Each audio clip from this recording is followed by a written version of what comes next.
विद्यार्थी मित्रांनो, आपण या अगोदरच्या पिरियडमध्ये प्लेटोच्या न्याय सिद्धांताची मांडणी किंवा प्लेटोचा न्याय सिद्धांत आपण समजून घेतलेला आहे. आज आपण प्लेटोचा दुसरा जो सिद्धांत आहे अतिशय महत्त्वाचा, तो सिद्धांत समजून घेणार आहोत. प्लेटोचा शिक्षण विषयक सिद्धांत. मी तुम्हाला प्लेटोची प्रास्ताविक मध्ये सांगितलं होतं की प्लेटोला आदर्श राज्य निर्माण करायचं आहे. आदर्श राज्य का निर्माण करायचं आहे याचंही मी त्या पहिल्या व्हिडिओमध्ये मी तुम्हाला प्रास्ताविक मध्ये सांगितलं होतं की प्लेटोला राज्यकर्ता बनायचं होतं, परंतु त्यांचे गुरु सॉक्रेटिस यांच्यावर झालेला विषाचा प्रयोग आणि या गोष्टीचा त्यांच्यावर झालेला प्रभाव आणि मग त्यामुळे त्यांच्या लक्षात आलं की बाबा, जोपर्यंत देशाचा प्रमुख हा तत्वज्ञानी असणार नाही, तो समजदार असणार नाही, तोपर्यंत अशा घटना घडत राहणार. विरोधकाची मुस्कटदाबी करीत राहणार आणि म्हणून प्लेटोने तत्वज्ञ शासकाची आदर्श राज्याची निर्मिती करण्यासाठी त्यांनी विचाराची मांडणी केलेली आहे. त्यासाठी त्यानंतर त्यांनी त्यांचं आयुष्य खर्च केलेलं आहे. आपण सुरुवातीला बघितलं की प्लेटोच्या आदर्श राज्यासाठी पहिला जो तत्व आहे तो म्हणजे न्याय. कारण जोपर्यंत आदर्श राज्यामध्ये न्याय असणार नाही, तोपर्यंत आदर्श राज्य निर्माण होऊ शकत नाही. प्लेटोने न्याय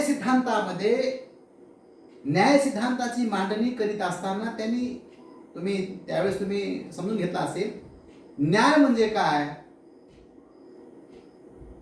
प्लेटोने एका वाक्यामध्ये न्यायाचा अर्थ व्याख्या सांगितलेली आहे. न्याय म्हणजे आपलं काम जे आहे, आपल्यावर जी जबाबदारी आहे, ती जबाबदारी चोख पार पाडणे म्हणजे न्याय.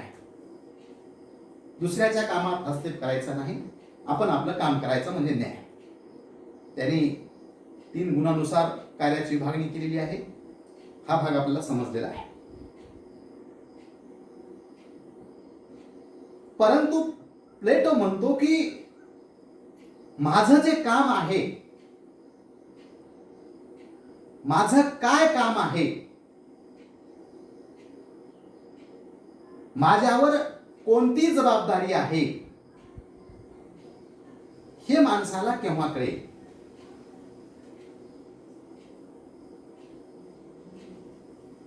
तेव्हा कळेल त्यावेळेस तो शिक्षित असेल, शिकलेला असेल. जोपर्यंत त्याच्याकडे ज्ञान असणार नाही, तो शिक्षित असणार नाही, तोपर्यंत आपल्या कामाची जबाबदारी त्याला कळणार नाही. म्हणून प्लेटोने आदर्श राज्यासाठी दुसरा जो सिद्धांत मांडलेला आहे तो आहे शिक्षण विषयक सिद्धांत. प्लेटोचे शिक्षण विषयक विचार.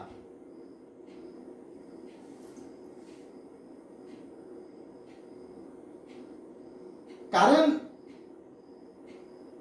शिक्षणामुळेच आत्मभान निर्माण होतं. शिक्षणामुळेच चांगलं काय आहे, वाईट काय आहे, माझं काम काय आहे, माझ्यावर कोणती जबाबदारी आहे, माझ्यात काय चांगुलपणा आहे, माझ्यात काय वाईटपणा आहे, ह्या गोष्टी माणसाला केव्हा कळेल. शिक्षणाशिवाय कळणार आहे का? शिक्षण म्हणून आपण ग्रामीण भागामध्ये सुद्धा एक म्हण आपण ऐकतो की शिक्षण हा माणसाचा तिसरा डोळा आहे. शिक्षण हा मानवाचा तिसरा डोळा आहे. शिक्षण काय करतो? शिक्षण माणसामध्ये चेतना निर्माण करण्याचं काम करतो. शिक्षण बुद्धीला पेटविण्याचं काम करतो. म्हणून बघा, महात्मा ज्योतिबा फुले यांनी शिक्षणाविषयी फार मार्मिक विचाराची मांडणी केलेली आहे.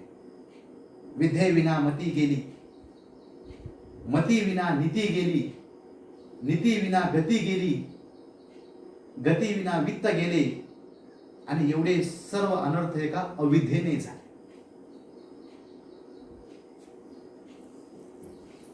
बाबासाहेब आंबेडकर त्यांनी शिक्षणाविषयी विचार मांडत असताना ते म्हणतात की शिक्षण हे वाघिणीचे दूध आहे.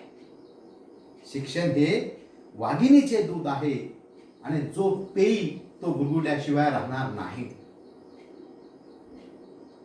कारण जो माणूस शिक्षित असतो त्यालाच आपल्या हक्क आणि अधिकाराची जाणीव असते. मित्रांनो, तुम्हाला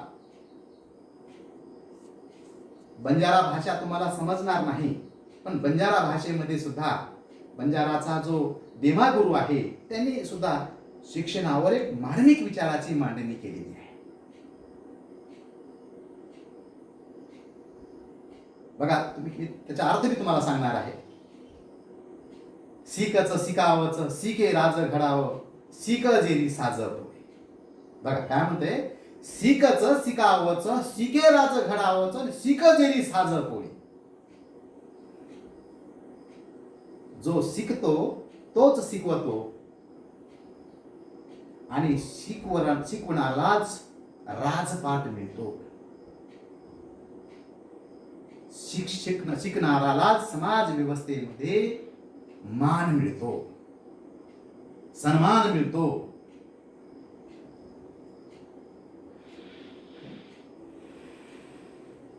शिक्षण जोपर्यंत आपण शिक्षित बनत नाही तोपर्यंत व्यवस्थेचं नॉलेज सुद्धा आपल्याला कळणार नाही. म्हणून मानवी जीवनामध्ये शिक्षणाला अतिशय महत्वाचं स्थान आहे. म्हणून प्लेटोने न्याय सिद्धांत मांडत असताना प्लेटोने शिक्षण विषयक विचाराला त्यांनी अतिशय महत्वाचं स्थान दिलेलं आहे. परंतु प्लेटोचे जे शिक्षण विषयक विचार आहे, प्लेटोचा जो शिक्षण विषयक सिद्धांत आहे, तो सिद्धांत आणि आपली जी चालणारी जी शिक्षण प्रक्रिया आहे, आपली जी शैक्षणिक व्यवस्था आहे, त्या शिक्षण पद्धतीमध्ये आणि प्लेटोच्या शिक्षण विषयक सिद्धांतामध्ये मात्र आमूलाग्र बदल आहे.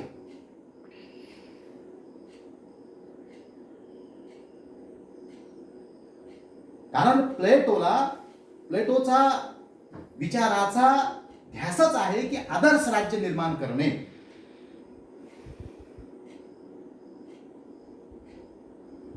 म्हणून प्लेटोने शैक्षणिक विषयक सिद्धांतामध्ये शैक्षणिक कार्यक्रमाचं आयोजन त्यांनी केलेलं आहे. आदर्श राज्य निर्माण करण्यासाठी अशा पद्धतीची शिक्षण व्यवस्था असणं गरजेचं आहे, असं प्लेटो त्याच्या रिपब्लिक या ग्रंथामध्ये त्यांनी मांडणी केलेली आहे. रिपब्लिक ग्रंथामध्ये जी शिक्षण विषयक सिद्धांताची मांडणी प्लेटोने केलेली आहे त्याच्यावर रुसो म्हणतो की शिक्षण विषयक विचार मांडणारा आतापर्यंत दुसरा ग्रंथ असा मिळालेला नाही. म्हणजे एवढं रुसो या विचारवंतांनी रिपब्लिक ग्रंथामध्ये शिक्षण विषयक विचाराच्या मांडणीचं त्यांनी समर्थन समर्थन रुसूने केलेलं आहे.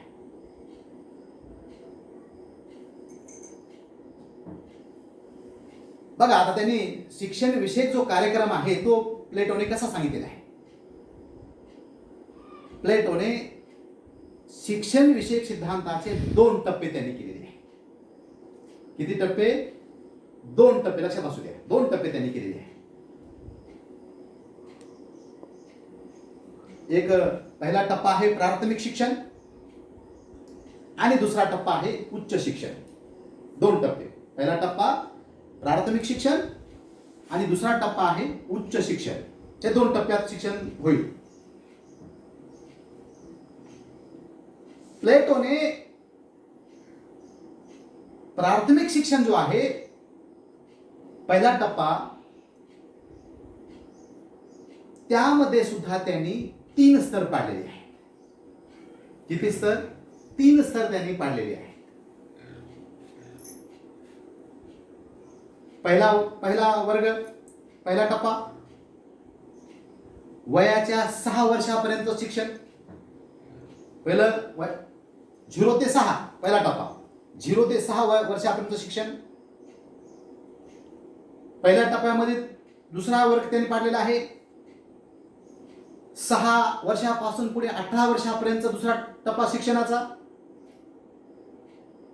आणि प्राथमिक शिक्षणामध्ये तिसरा टप्पा त्यांनी पाडलेला आहे 18 ते 20 वर्षापर्यंत शिक्षण. बघा आपल्यासारखं नाही 4वी 7वी 10वी 12वी BA MA हे नाही, टप्पे तिथं त्यांनी पाडले. आणि पहिल्या म्हणजे 0 मुलगा बाळ जन्मल्यापासून त्यांनी शिक्षणास सुरुवात केलेली आहे. बघा पहिल्या ह्याच्यापासून शिक्षणास सुरुवात प्लेटोच्या शिक्षण पद्धतीमध्ये 0 ते 6 पहिला टप्पा. प्राथमिक टप्प्यामध्येच पहिला 0 ते 6 तिथं कोणतं शिक्षण द्यायचं? प्लेटो म्हणतो तिथं संस्कारक्षम शिक्षण द्यायचं. संस्कारक्षम. आपण नेहमी ऐकतो की लहान मुलं ही चिखलाची गोळे असतात. लहान मुलं काय असतात? चिखलाची गोळे असतात. तुम्ही त्याला जसं वळण देताल तसे ती मुलं घडतात. म्हणून हे वय स्वीकृत करण्याचं वय आहे.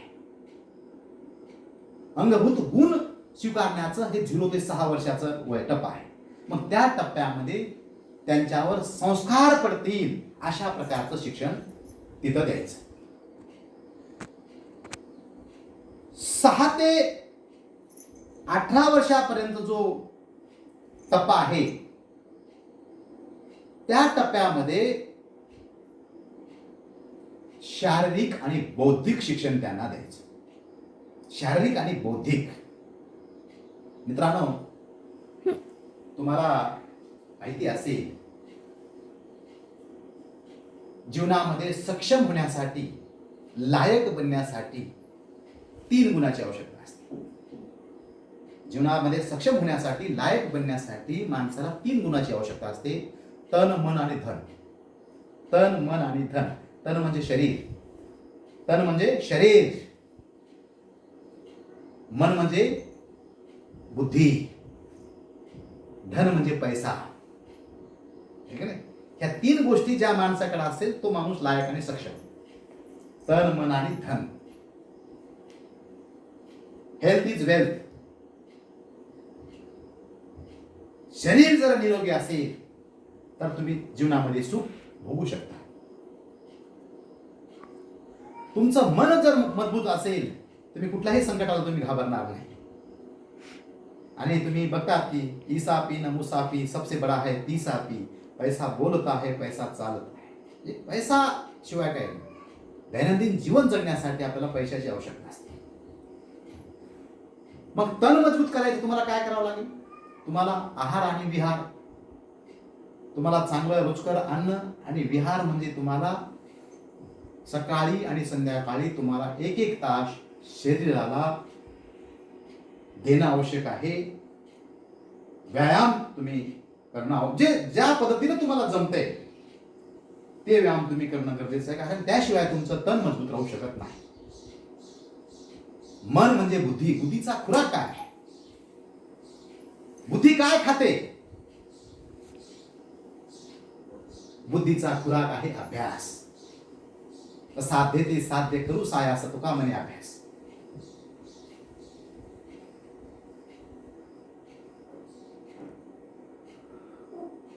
अभ्यासाशिवाय तुमचं मन मजबूत होऊ शकत नाही. आणि धन कमविण्यासाठी तुमच्याकडे कौशल्य असणं गरजेचं आहे. शिक्षित बरोबर तुम्ही प्रशिक्षित असणं गरजेचं आहे.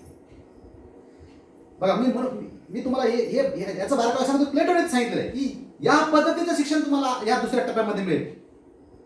6 ते 18 वर्षामध्ये बुद्धीचं आणि शरीर तुमचा मजबूत कसं राहील, तर या टप्प्यामध्ये तुम्हाला 6 ते 18 वर्षामध्ये तुम्हाला ते शिक्षण देणं गरजेचं आहे.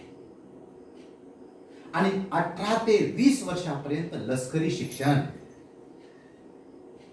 मला हा प्लेटोचा विचार फार भावलेला आहे. कारण विद्यार्थ्यांमध्ये अनुशासन असणं फार गरजेचं आहे. शिस्त असणं गरजेचं आहे. कारण जोपर्यंत विद्यार्थ्यांमध्ये शिस्त आणि अनुशासन असणार नाही, तोपर्यंत तो विद्यार्थी समजदार आणि जागरूक बनू शकत नाही. सैनिकी शिक्षणामध्ये तुम्ही पहा, त्यांचा लोगो आहे युनिटी अँड डिसिप्लिन. युनिटी आणि डिसिप्लिन, एकता और अनुशासन. आणि हे तुम्हाला लष्करी शिक्षणाशिवाय तुम्हाला हे मिळू शकत नाही. प्लेटोने सांगितलेलं आहे प्रत्येक तरुणाला 18 ते 20 वर्षापर्यंत त्यांना लष्करी शिक्षण त्यांना दिलं पाहिजे. प्राथमिक शिक्षणामधले हे 3 टप्पे प्लेटोने पाडलेले आहेत शिक्षणासंबंधी. आणि इथं प्लेटोने हे एक फार बारकावं इथं तुम्ही लक्षात घेतलं पाहिजे प्लेटोच्या शिक्षण संबंधीचं. इथं त्यांनी कुणालाच शिक्षणापासून वंचित केलेलं नाही. विशेष बाब त्यांनी इथं स्त्री पुरुषामध्ये भेदाभेद केलेले नाही. किंवा तुम्ही मागासवर्गीय आहात, तुम्ही उच्चवर्णीय आहात, अशा प्रकारे कुठल्याही प्रकारचं त्यांनी तिथं बंधन आणलेलं नाही. प्लेटोच्या शिक्षण पद्धतीमध्ये सर्वांना सक्तीचं आणि मोफत शिक्षण, राज्य नियंत्रित शिक्षण आहे. सगळ्यांनावरच हे कंपल्सरी आहे. इथपर्यंत सगळ्यांनाच बंधनकारक आहे.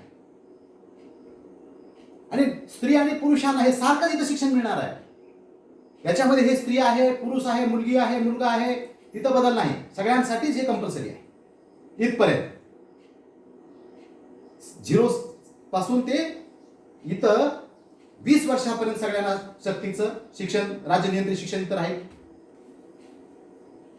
आणि इथं प्लेटोने एका परीक्षेचं नियोजन केलेलं आहे.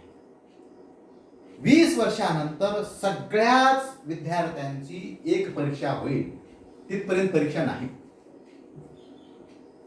तिथपर्यंत कुठलाही त्यांच्यावर अडकाठी नाही. सगळ्यांनाच हे बंधनकारक आहे. आणि 20 वर्षानंतर तिथे एक सगळ्या मुलांची काय होईल, एक परीक्षा होईल. आणि जे परीक्षेमध्ये पास होतील, प्लेटोने त्यांनाच पुढच्या शिक्षणाची संधी दिलेली आहे. हे बारकावा तुम्हाला समजून घ्यावं. जे विद्यार्थी इथं पास होतील त्याच विद्यार्थ्यांना पुढचं शिक्षण, जे मुलं इथं नापास होतील, अयशस्वी होतील, याचा अर्थ बुद्धी हा गुण त्यांच्यामध्ये नाही. त्यांनी सरळ कुठं काम करावं, त्यांच्यामध्ये याचा अर्थ वासना गुण आहे. आणि वासना त्यांच्यामध्ये गुण असल्यामुळे त्यांनी उत्पादनाचं काम करावं, श्रमाचं काम करावं. जे मग त्यांच्या ह्याच्यानुसार त्यांनी श्रमाचं त्यांनी काम करायचं. बाकी त्यांनी शिक्षण किंवा बाकीच्या व्यवस्थेमध्ये त्यांनी हस्तक्षेप करण्याची आवश्यकता नाही. आता इथं जे मुलं पास झालेली आहे, इथं पुन्हा दुसरा टप्पा सुरू, उच्च शिक्षणाचा टप्पा सुरू झाला. दुसरा टप्पा प्लेटोच्या शिक्षण पद्धतीचा दुसरा टप्पा उच्च शिक्षण. उच्च शिक्षणामध्ये सुद्धा प्लेटोने 3 टप्पे सांगितले. बघा, शिक्षणाचे टप्पे 2 समजून घ्या मुद्दे. पहिला टप्पा प्राथमिक शिक्षण, पहिला टप्पा झाला, तिथं 3 त्यांनी टप्पे पाडलेले आहेत. दुसरा टप्पा उच्च शिक्षण, त्याच्यामध्ये सुद्धा प्लेटोने 3 टप्पे सांगितलेले आहेत. आता इथं परीक्षा झाली, परीक्षेमध्ये जे पास झाले ते पुढे आले, नापास झाले उत्पादक वर्गात, कामाला लागले. उच्च शिक्षणामध्ये पहिला टप्पा 20 ते 30 वर्षापर्यंतचा, 20 ते 30 वर्षापर्यंतचा पहिला टप्पा. या टप्प्यामध्ये प्लेटो म्हणतो की त्यांना गणित, तर्कशास्त्र आणि सैनिकी शिक्षण दिलं जाईल. प्लेटोने गणित आणि शास्त्राला फार महत्व दिलं आहे. प्लेटोने जी अकॅडमी नावाची पाठशाळा त्यांनी स्थापन केली होती, त्याच्यामध्ये वरी लिहिलं होतं, ज्याला गणिताचं ज्ञान नाही त्याला अकादमीमध्ये प्रवेश नाही. काय लिहिलं होतं प्लेटोने? त्याच्या अकॅडमीवर लिहिलेलं होतं की ज्याला गणिताचं नॉलेज नाही त्याला अकॅडमीमध्ये प्रवेश नाही. म्हणजे इथं गणित, तर्कशास्त्र आणि सैनिकी शिक्षणाचं शिक्षण या विद्यार्थ्यांना इथं दिलं जाईल 20 ते 30 वयाच्या टप्प्यामध्ये. त्याच्यानंतर उच्च शिक्षणामध्ये दुसरा टप्पा 30 ते 35 टप्पा दुसरा. त्याच्यामध्ये प्लेटोने त्या विद्यार्थ्यांना दौंदात्मक नॉलेज देण्यात येईल.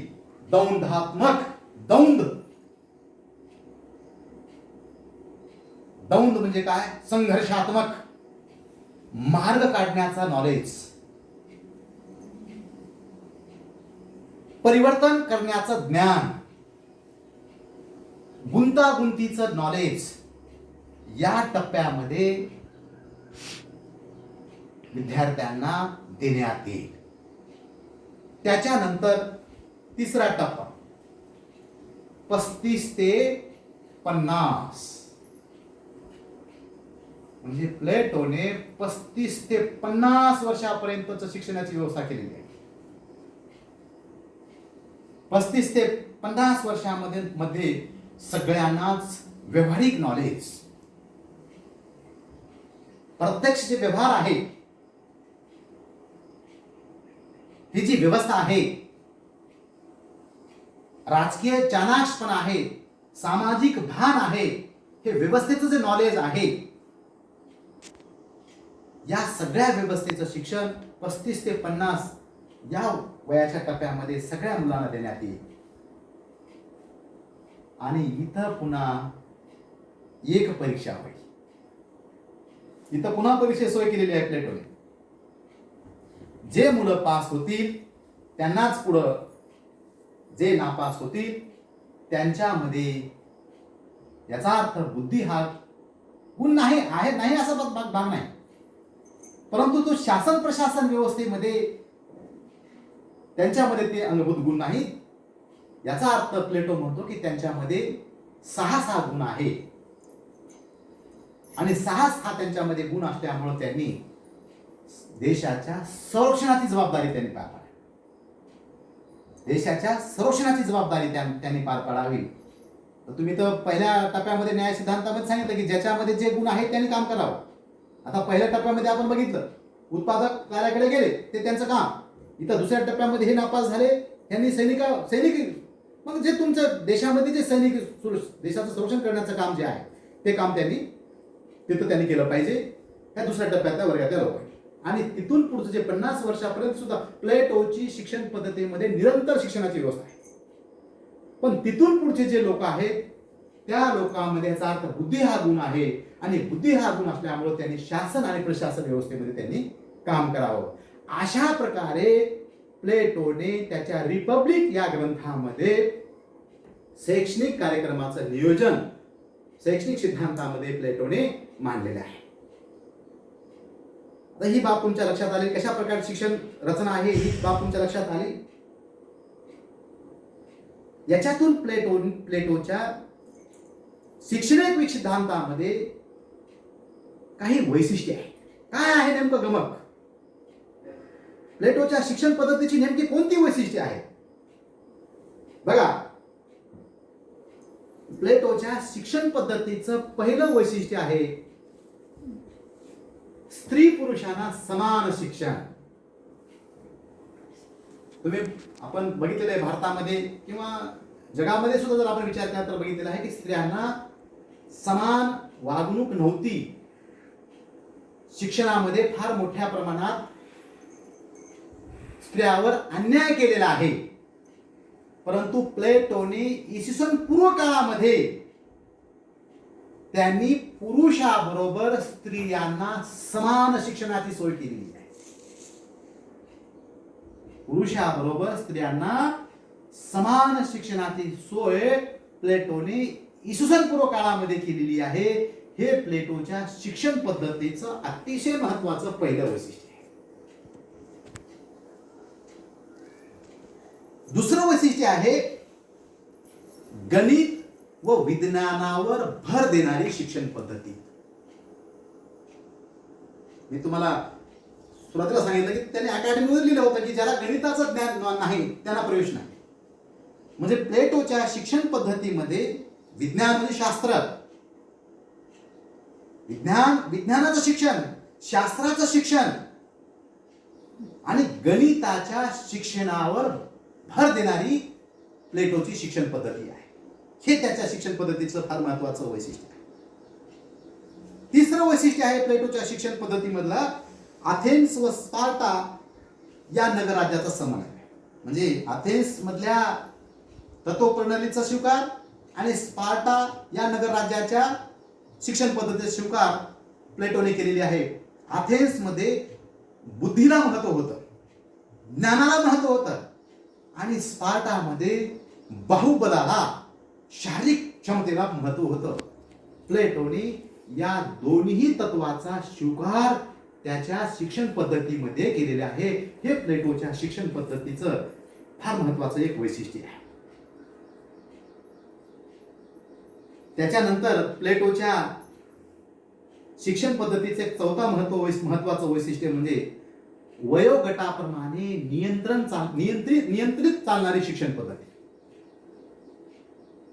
म्हणजे कोणत्या वयामध्ये कोणतं शिक्षण पाहिजे, कोणत्या वयामध्ये कोणतं शिक्षण याची सोय प्लेटोने केली. 0 ते 6 वेगळं संस्कारमय शिक्षण, 6 ते 18 बौद्धिक श्रम, 18 ते 20 लष्करी शिक्षण, 20 ते 25, 20 ते 30 गणित तर्कशास्त्र, 30 ते 35 द्वंद्वात्मक, 35 ते 50 व्यावहारिक. म्हणजे जसं वय आहे त्या वयानुसार शिक्षणाची सोय आणि 50 वर्षानंतर सुद्धा निरंतर चालणारी शिक्षणाची सोय प्लेटोने त्यांच्या शिक्षण विषयक सिद्धांतामध्ये मांडण्याचं काम केलेलं आहे. हे फार महत्वाचं वैशिष्ट्य. आणि आणखी एक महत्वाचं वैशिष्ट्य म्हणजे मोफत राज्य नियंत्रित शिक्षण पद्धती. म्हणजे इथं तुम्हाला प्लेटोने म्हणजे बघा लक्षात घ्या, संविधान लिहित असताना बाबासाहेब आंबेडकरांनी सुद्धा संविधानामध्ये घेऊन ठेवलेलं आहे की देशातला समाज शिक्षित असला पाहिजे. कारण देशाचं चरित्र, देशाचं भवितव्य देशाच्या नागरिकावर अवलंबून आहे. जोपर्यंत नागरिक चारित्र्य संपन्न आणि जाणकार असणार नाही तोपर्यंत देश बदलणार नाही, देश सक्षम होऊ शकत नाही. म्हणून बाबासाहेब आंबेडकरांनी संविधानामध्ये लिहून ठेवलं होतं वयाच्या 14 वर्षापर्यंत मोफत आणि सक्तीचं शिक्षण असतं. जर त्या तत्वाचं पालन त्या काळामध्ये केलं असतं तर आज भारताचं चित्र वेगळं दिसलं असतं. ठीक आहे. प्लेटोने इसवी सन पूर्व काळामध्ये मोफत आणि सक्तीच्या शिक्षणाची सोय केली आहे. आणि राज्य नियंत्रित, त्याच्यावर राज्याचं नियंत्रण राहील, तुमच्या मर्जीवरचं शिक्षण नाही. हे बंधनकारक शिक्षण प्लेटोने शिक्षण पद्धतीमध्ये सांगितलेलं आहे. हे फार महत्वाचं वैशिष्ट्य प्लेटोच्या शिक्षण पद्धतीचं आहे. एक शेवटचं वैशिष्ट्य प्लेटोच्या शिक्षण पद्धतीचं की त्यांचं विचाराचा गमकच होतो आदर्श राज्य निर्माण करणे. त्यांनी हे सगळ्या ज्या खटाटोपी केलेल्या आहेत त्या आदर्श राज्यासाठी केलेल्या आहेत. म्हणून ही शिक्षण पद्धती सुद्धा आदर्श शासक कसा निर्माण होईल याच्यावरच भर देणारी एक शिक्षण पद्धती आहे. अशा प्रकारे प्लेटोने एकंदरीत शिक्षण विषयक विचाराची मांडणी करून आदर्श राज्य कसा निर्माण होईल या अनुषंगाने प्लेटोने शिक्षण विषयक सिद्धांताची मांडणी केलेली आहे. मित्रांनो, तुमच्या लक्षात आलं असेल की आदर्श राज्यासाठी शिक्षण आवश्यक आहे. माणसाला लायक आणि सक्षम बनण्यासाठी शिक्षणाची आवश्यकता आहे. कारण जोपर्यंत शिक्षण तुम्ही घेणार नाही, शिक्षणाचं दूध तुम्ही पिणार नाही, तोपर्यंत आपल्यामध्ये परिवर्तन होऊ शकणार नाही. हे प्लेटोने सांगितलेलं आहे. आज ह्याही गोष्टीचा आज आपल्याला माहिती आहे की शिक्षणामुळे बुद्धीला चेतना, जागृती, ह्या सगळ्या गोष्टी, चांगलं वाईट, कर्माची जाणीव, म्हणजे माझ्यावर कुठली जबाबदारी आहे, मला काय काम करावं लागणार, हे तुम्हाला शिक्षित असल्याशिवाय तुम्हाला कळणार नाही. आणि ह्या गोष्टीचा समरक प्लेटोने त्यांच्या सिद्धांतामध्ये सांगितलेला आहे. परंतु मी तुम्हाला सुरुवातीला सांगितलं की प्रत्येक विचारामध्ये काही ना काहीतरी दोष असतात. तसं प्लेटोने जे शिक्षण विषयक विचार मांडलेला आहे, आता आपल्याला थोडंसं व्यवस्थित सिद्धांत पाहण्यासाठी प्लेटोने जे शैक्षणिक सिद्धांत मांडलेला आहे त्याच्यामध्ये सुद्धा काही जे विचारवंत आहेत त्यांनी ह्याच्यामध्ये काही त्यांना दोष वाटतात, काही टीका केलेल्या आहेत प्लेटोच्या शिक्षण विषयक सिद्धांतावर. त्याच्यामध्ये पहिली टीका अशी प्लेटोच्या शिक्षण विषयक सिद्धांतावर पहिली टीका अशी केलेली आहे की प्लेटोने शिक्षण विषयक सिद्धांतामध्ये उत्पादक वर्गाला शिक्षणापासून दूर ठेवण्याची फार मोठी चूक केलेली आहे. जसं आज आपण पाहतो की त्या व्यवस्थेमध्ये वर्ण व्यवस्था जशी निर्माण केलेली आहे, ब्राह्मण, क्षत्रिय, वैश्य आणि शूद्राला शिक्षणापासून वंचित, तसं इथं सुद्धा प्लेटोने उत्पादक वर्गाला एका टप्प्यापर्यंत शिक्षणाची सोय केलेली आहे आणि तिथून पुढं त्यांना शिक्षण त्यांनी थांबवलेलं आहे. हा त्यांच्या शिक्षण विषयक सिद्धांतामधला एक फार मोठा दोष आहे हे दिसून येतं. पुन्हा दुसरा, ही काही टीकाकार म्हणतात की शिक्षण पद्धतीमध्ये दोषपूर्ण शिक्षण पद्धती आहे. म्हणजे कधी कोणतं शिक्षण द्यावं, कुठलं शिक्षण देऊ नये, 3 टप्पे निर्माण करणं, हे जे काही प्लेटोने विचार मांडलेले आहेत त्याच्यामध्ये दोष आहेत असं काही जाणकारांचं मत आहे. तिसरा दोष आहे की स्त्री पुरुषांना समान शिक्षण, ठीक आहे, किंवा प्लेटो म्हणतो की अर्धी शक्ती वाया जात आहे आणि म्हणून त्यांनी स्त्रियांना पुरुषाबरोबर शिक्षणाची सोय केलेली आहे.